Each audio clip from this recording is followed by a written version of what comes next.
Banorët e lagjës së Trimave nuk janë rehat edhe pas një viti të ngjarjeve të 9 majit. Ata u tubuan sot në hyrje të lagjës së tyre për të dërguar një mesazh tek të gjitha subjektet politike.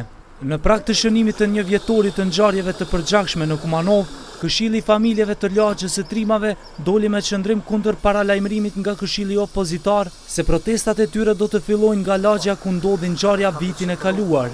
Shaban Demiri, përfaqësuesi i Këshillit të Familjeve të kësaj lagje, thotë se askush nuk është konsultuar me ata që të organizohet protesta në emër të tyre, andaj do të bojkotojnë atë që mos të keq përdoret, siç thot ai, vepra sublime të rënëve dhe të burgosërve për qëllime politike.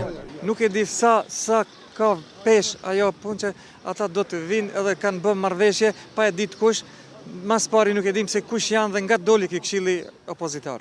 Ne partive politike u kemi treguar, nuk na kanë dalë krah atë ditë kur është dasht dhe nuk kanë vend të ju kemi treguar gjithë. Si parti politike këtu stop. Prej lagjës Trimave mund nisin vetëm si marsh përkujtimor, edhe ata do ta bëjmë. Do të organizojmë një marsh përkujtimor për hir të atyre që kanë ra dëshmor këtu, për hir të viktimave që kanë ra këtu. Ne do t'i përkujtojmë për sa të jetë jeta. Banorët të mbledhur para lagjës së tyre gjysmë të shkatruar apelojnë deri tek të gjitha subjektet politike që mos të vizitojnë lagjën e Trimave, as me 9 maj, por as një ditë tjetër sepse nuk do të jenë të mirëseardhur, thonë ata.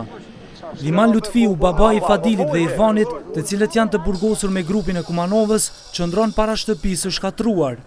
Ai thotë se do të marshojnë në përkujtim të ngjarjes që ka tmerruar familjarët e tyre dhe nipat të cilët po i rrit pa baballarët e tyre. Po pejzorit po duhet me marrë dhe shka më bë. Shtes po kish ku 100 milionën, hajtë kallëm, që? Jo s'kom që më kallëzue, dhe shihini me në kështë s'ka ku me në pi, ketë rëzvit, ketë rëzue, ketë se kanë vlefësue, ku e dhju në politike se që shkanë. Nësë dim kur gjë, gjallin me ka marrë pa fajshëm, s'ka pas gabime, s'ka pas kur gjë, s'ka pas lidhje ma punë. Familjet e prekura nga konflikti armatosur me 9 maj 2015, në përkujtim të rënëve dhe të burgosurve, paralajmërojnë marshin përkujtimor dhe sipas Këshillit të Familjarëve, marshi do të mbahet nga lagja e tyre deri në hyrje të qytetit të Kumanovës.